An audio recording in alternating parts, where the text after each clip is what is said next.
오늘 주신 하나님의 말씀은 미가 6장 6절에서 8절까지 말씀입니다.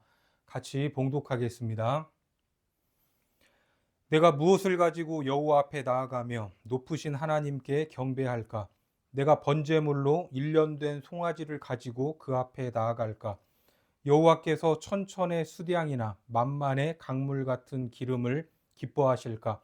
내 허물을 위하여 내 맏아들을 내 영혼의 죄로 말미암아 내 몸에 열매를 드릴까? 사람아, 주께서 선한 것이 무엇임을 내게 보이셨나니 여호와께서 내게 구하시는 것은 오직 정의를 행하며 인자를 사랑하며 겸손하게 내 하나님과 함께 행하는 것이 아니냐. 오늘은 하나님이 원하시는 삶의 예배라는 제목으로 하나님 말씀 전하겠습니다.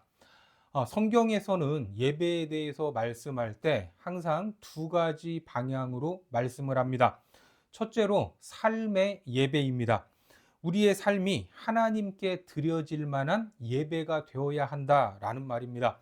우리가 한 번씩 듣는 예배의 개념이지 않습니까? 그리고 두 번째로 예배하면 예배당, 교회로 모이는 것입니다. 그렇죠? 그래서 성도의 모임을 예배다 이렇게 말을 합니다. 예배에 대해서 생각할 때 항상 이 두 가지 개념을 가지고 있어야 합니다. 지금까지 예배에 대해서 계속 살펴보고 있는데 주로 모이는 예배에 대해서 살폈습니다. 주일에 모이는 한두 시간만 예배라고 생각을 하고 나는 예배에 참여했으니까 이제 남은 시간은 내 마음대로 살아도 된다. 이런 생각을 하시는 분은 없겠죠. 하지만 분주한 일상을 살아가다 보면 많은 분들이 한 주 동안 하나님을 잊고 살아가는 경향이 있습니다. 예배드리는 그 순간에는 기도와 찬양을 뜨겁게 드리고 말씀에 순종하겠다고 다짐을 하지만 하나님과 아무런 관계없는 삶을 살아가는 순간들이 있지 않습니까? 이러한 우리의 삶을 보시는 하나님의 마음은 어떻겠습니까? 아프실 겁니다. 그래서 오늘 선지자 미가를 통해 말씀을 하시는데 6절에 보니까 내가 무엇을 가지고 여호와 앞에 나아가며 높으신 하나님께 경배할까? 내가 번제물로 일련된 송아지를 가지고 그 앞에 나아갈까? 이게 무슨 말입니까? 내가 무엇을 가지고 여호와 앞에 나아갈까? 높으신 하나님을 경배할까? 번제물로 일련된 송아지를 가지고 나아갈까? 고민을 하는 내용입니다. 그렇습니다. 우리도 하나님이 무엇을 좋아하실까? 하나님이 원하시는 것은 무엇일까? 이런 생각을 할 때가 있지 않습니까? 하나님이 원하시는 예배가 무엇입니까? 하나님이 기뻐하시는 예배가 무엇입니까? 예배자로서 우리는 이런 고민을 할 때가 있습니다. 계속해서 7절에 보니까 여호와께서 천천의 수량이나 만만의 강물 같은 기름을 기뻐하실까? 내 허물을 위하여 내 맏아들을 내 영혼의 죄로 말미암아 내 몸에 열매를 드릴까? 한 걸음 더 나아가서 하나님이 무엇을 기뻐하실지 고민을 하고 있습니다. 천천의 수량, 강물 같은 기름이 나오죠. 또한 내 몸에 열매라는 말까지 하면서 예배자는 고민을 하고 있습니다. 이러한 예배자의 고민을 보고 계신 하나님은 무엇을 원하시는지, 무엇을 좋아하시는지를 말씀해 주십니다. 자, 계속해서 8절에 사람아, 주께서 선한 것이 무엇임을 내게 보이셨나니 여호와께서 내게 구하시는 것은 오직 정의를 행하며 인자를 사랑하며 겸손하게 내 하나님과 함께 행하는 것이 아니냐. 하나님이 기뻐하시는 예배가 무엇인지 분명히 말씀해 주고 있습니다. 사람들 분명히 주님을 보여주셨다고 합니다. 그들에게 무엇을 보여주셨습니까? 선한 것이 무엇인지 보여주셨습니다. 선한 것, 여기에서 말하는 선이라는 히브리 말은 토부라는 단어입니다. 이 토부라는 말은 창세기 1장에서는 하나님이 보시기에 좋았더라 이렇게 번역이 되어 있습니다. 오늘 본문 미가서에서는 선으로 번역이 되어 있고 신명기 10장 같은 경우에는 행복이라는 말로 번역되어 있습니다. 다시 말해서 이 말씀은 하나님께서 좋아하시는 것을 너에게 보여주시지 않았냐? 하나님께서 행복해 하시는 것을 이미 너희들에게 보여주셨다라는 말입니다. 이어서 하나님께서 우리에게 원하시는 것을 분명히 말씀하시는데 세 가지를 말씀하고 계시죠. 자, 그게 무엇입니까? 첫 번째는 오직 정의를 행하는 것입니다. 그리고 두 번째는 인자를 사랑하는 것입니다. 마지막 세 번째는 겸손하게 하나님과 함께 행하는 것입니다. 그러면 첫 번째로 나오는 정의를 행하는 것은 무엇인가? 정의라는 히브리 말은 미슈파트라는 단어로 공정한 태도나 습관, 그리고 그런 계획들이나 사상들을 뜻하는 말입니다. 한마디로 거짓이 없는 진실을 뜻하는데 이러한 것이 누구의 성품입니까? 그렇습니다. 하나님이 가지신 성품입니다. 하나님은 정의로우신 분이죠. 불의한 분이 아닙니다.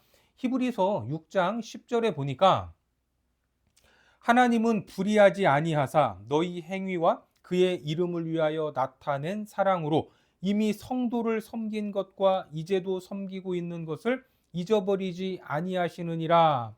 불의하지 않으시는 하나님은 불의한 자들을 미워하십니다. 오늘날 세상의 모습을 보면 어떻습니까? 불의가 판을 치고 있습니다. 거짓이 진실인 것 같은 세상이 되어버린 지 오래입니다. 예전에는 가짜 뉴스라는 단어도 없었는데 요즘에는 가짜 뉴스가 하도 많아서 분별하지 못하면 거기에 속아 넘어가기 일쑤입니다.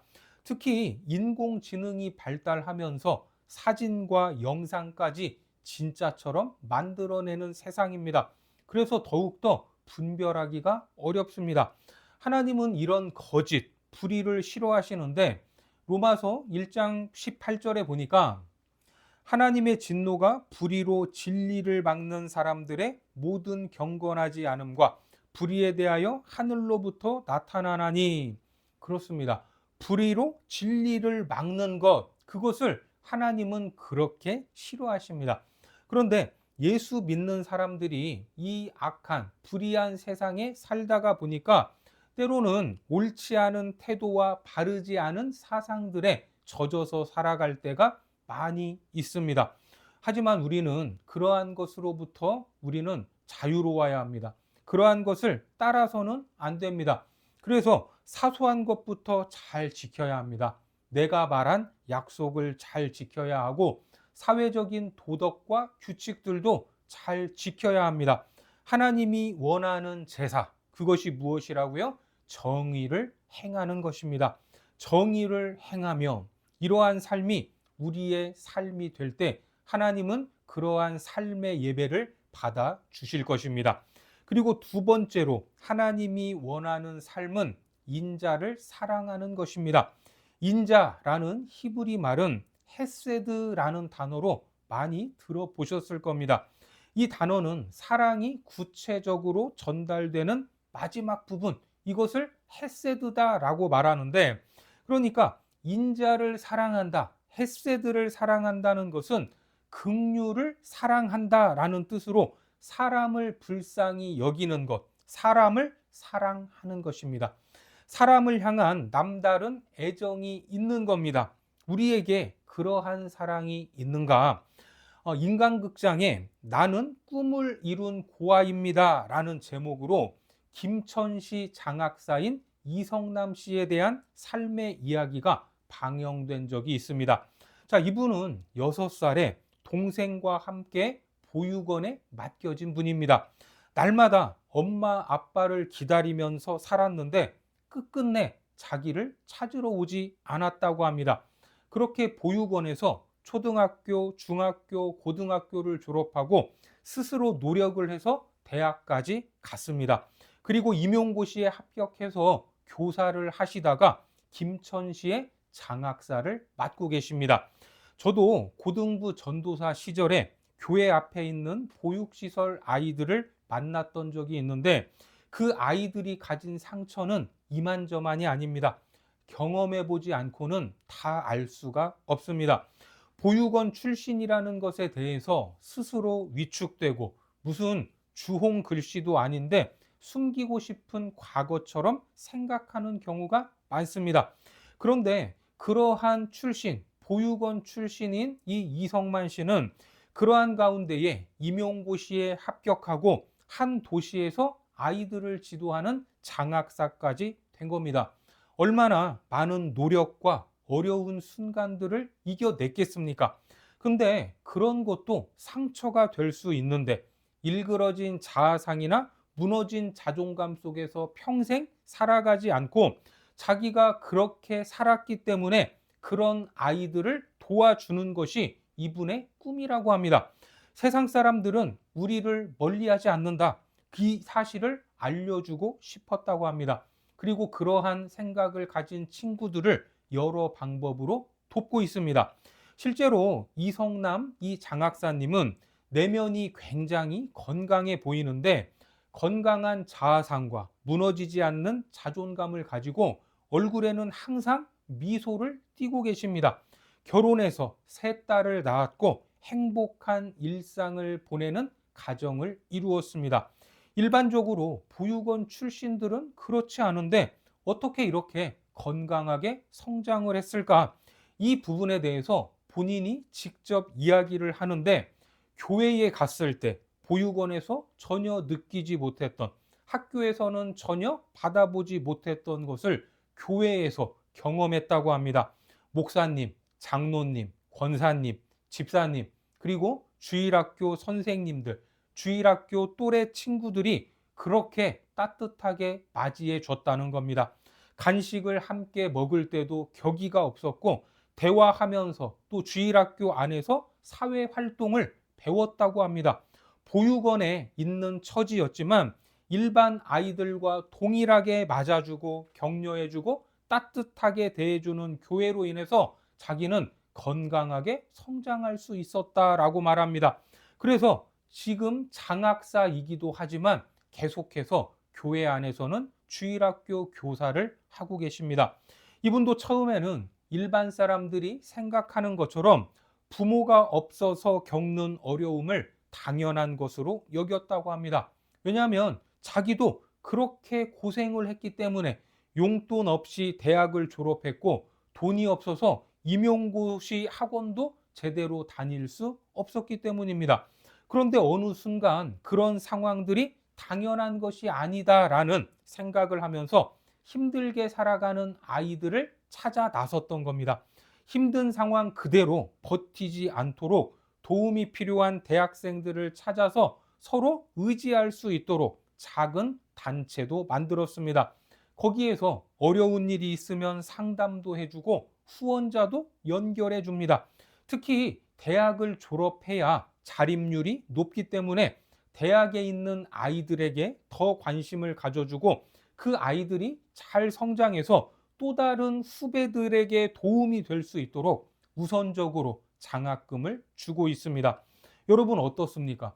주님께서 우리에게 원하는 삶의 모습이 바로 이성남 장학사님의 모습, 그런 삶 아니겠습니까?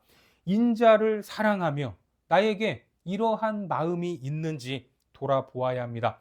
우리가 주님께 받은 한량없는 사랑과 긍휼하심의 은혜가 또 다른 누군가에게로 흘러가야 될 줄 믿습니다. 우리는 성전이고 예배자로 하나님 앞에 서 있습니다. 하지만 이것이 끝이 아니라 증인으로 선교사로도 살아가야 합니다. 만나는 사람들마다 인자, 헤세드 그 중심에 예수님의 마음을 품어야 합니다. 그러한 삶의 모습을 하나님은 기뻐하신다라는 겁니다. 오늘날 세상에 살아가는 대부분의 사람들은 이기적인 모습으로 살아갑니다. 자기에게 이익이 없으면 아무것도 하지 않고 뭔가 이익이 생길 것 같아야만 움직입니다. 그 이익을 극대화하기 위해서 사람을 대하는 경우가 대부분입니다. 그러나 우리 모두는 인자를 사랑하는 마음으로 살아야 합니다. 그것이 삶의 예배인 줄 믿으시기 바랍니다. 마지막으로 하나님이 구하는 제사는 겸손하게 하나님과 함께 행하는 것이다 라고 말합니다. 여러분, 겸손이 무엇입니까? 겸손은 자기를 낮추는 것입니다. 그래서 겸손의 반대는 자기를 높이는 교만인 겁니다. 인간이 자기를 높이면 어디까지 올라갈까? 그렇습니다. 하나님의 자리까지 올라가려고 합니다. 창세기에서 사람들이 모여 바벨탑을 쌓아 올렸죠. 그 이유가 무엇입니까? 창세기 11장 4절에 보니까 또 말하되 자 성읍과 탑을 건설하여 그 탑 꼭대기를 하늘에 닿게 하여 우리 이름을 내고 온 지면에 흩어짐을 면하자 하였더니 탑 꼭대기를 하늘에 닿게 한다고 합니다. 여러분, 인간이 쌓아 올리는 것이 하늘에 닿을 수 있습니까? 없습니까? 그럴 수 없습니다. 이 시대의 가장 높은 빌딩인 아랍에미레이트 두바이에 있는 부르주 할리파라는 빌딩 높이가 828m입니다. 그리고 지구상에 있는 가장 높은 에베레스트 산은 그 10배가 넘는 8848m입니다. 그러니까 하늘에 닿게 하자라는 그 말은 다시 말해 하나님의 자리까지 올라가겠다 하는 인간의 교만한 마음, 그 마음을 표현한 언어입니다. 그 자리에서 자기들의 이름을 내고 무엇을 하자고요? 흩어짐을 면하자고 합니다. 하나님이 주신 명령이 땅에 충만하고 번성하는 것인데 교만한 인간들은 그렇게 하지 못하겠다 하는 반항입니다. 반역을 선언하고 있는 것입니다. 그래서 겸손은 기본적으로 하나님의 자리, 주인의 자리에 앉으려 하지 않는 것입니다. 우리가 말 그대로 예수님을 주님이라고 하는데 주님은 주인님 아닙니까? 그러니까 예수님의 자리에 앉아서는 안 된다라는 거죠. 그런 믿음, 그런 마음과 태도를 가지고 하나님과 함께 행하는 것, 이것이 하나님이 기뻐하는 삶의 예배인 것입니다. 성경에 나왔던 첫 번째 예배, 가인과 아벨의 제사는 여러 측면에서 살펴볼 수 있는데 왜 아벨의 제사는 받으시고 가인의 제사는 받지 않으셨을까? 어떤 분들은 아벨의 제물에는 피가 있었고 가인의 제물에는 농사에 대한 소출이기 때문이라고 하는데 그때는 제사법을 가르쳐 주시지 않았던 때입니다. 그리고 구약의 예배에서 제사법을 가르쳐 주신 이후에도 짐승을 드리는 번제도 있었고 곡식을 드리는 소제도 있었습니다. 그러면 왜 그런 결과가 나왔을까? 창세기 4장으로 가셔서 4절과 5절에 보니까 아벨은 자기도 양의 첫 새끼와 그 기름으로 드렸더니 여호와께서 아벨과 그의 제물은 받으셨으나 가인과 그의 제물은 받지 아니하신지라. 가인이 몹시 분하여 안색이 변하니. 여러분, 이 말씀에서 하나님의 초점이 어디에 있는가? 그들이 드린 제물에 있습니까? 아니면 그 제물을 드린 사람에 있습니까? 누가 먼저 나오죠? 그렇죠. 사람이 먼저 나옵니다. 하나님의 초점은 사람에게 먼저 있었습니다. 그래서 이 상황을 유추해 보면 아벨에게는 겸손히 하나님과 함께 행하는 삶의 태도가 있었다. 이렇게 생각해 볼 수 있습니다. 창세기 4장 3절에 보시면 세월이 지난 후에 가인은 땅의 소산으로 제물을 삼아 여호와께 드렸고, 그렇습니다. 그들은 제사를 드리기 전에 무엇을 했습니까? 세월을 보냈습니다. 세월이 지난 후에 하나님께 제사, 예배를 드렸던 것입니다. 그들이 보냈던 시간, 그 지난 세월에 대해서 하나님이 평가하고 계셨다라는 것을 유추할 수 있지 않습니까? 그래서 성경은 예배에 대해서 두 가지 방향으로 말씀하고 있는 것입니다. 우리 삶의 예배와 그리고 하나님 앞에 모이는 예배입니다. 이 두 가지 예배의 개념을 머리로만 알 것이 아니라 우리의 삶으로 드러내야 하는 것입니다. 한 주간 열심히 하나님 앞에 살아내고 그리고 주일에 모여서 하나님 앞에 찬양하고 기도하고 예배하는 것입니다. 오늘 미가 선지자는 우리를 향해 외치고 있습니다. 자, 오늘 본문 다시 한번 보겠습니다. 내가 무엇을 가지고 여호와 앞에 나아가며 높으신 하나님께 경배할까? 내가 번제물로 1년 된 송아지를 가지고 그 앞에 나아갈까? 여호와께서 천천의 수량이나 만만의 강물 같은 기름을 기뻐하실까? 내 허물을 위하여 내 맏아들을 내 영혼의 죄로 말미암아 내 몸에 열매를 드릴까? 사람아, 주께서 선한 것이 무엇임을 내게 보이셨나니 여호와께서 내게 구하시는 것은 오직 정의를 행하며 인자를 사랑하며 겸손하게 내 하나님과 함께 행하는 것이 아니냐. 그렇습니다. 우리 모두는 지나가는 세월 속에서 어떻게 살고 있느냐, 그 삶을 통해 예배하는 예배자들이 되어야 합니다. 이것을 믿으시기 바랍니다. 그리고 하나님께 고백하시기 바랍니다. 하나님, 제가 예배자입니다. 제가 성전입니다. 우리의 삶을 받아 주옵소서. 오늘도 하나님이 찾으시고 기뻐하시는 삶의 예배자가 되기를 주님의 이름으로 축원합니다. 기도하겠습니다. 하나님, 우리가 모여 주님 앞에 예배합니다. 하지만 이렇게 모이는 예배가 전부가 아님을 알게 하시니 감사합니다. 또 하나의 예배, 우리의 삶의 예배로 하나님 앞에 나아가기를 원합니다. 오직 정의를 행하고 인자를 사랑하며 겸손하게 하나님과 동행하는 삶의 예배자 되게 하셔서 하나님 앞에 인정받고 축복받는 복된 삶이 되도록 인도하여 주옵소서. 예수님의 이름으로 기도드립니다. 아멘.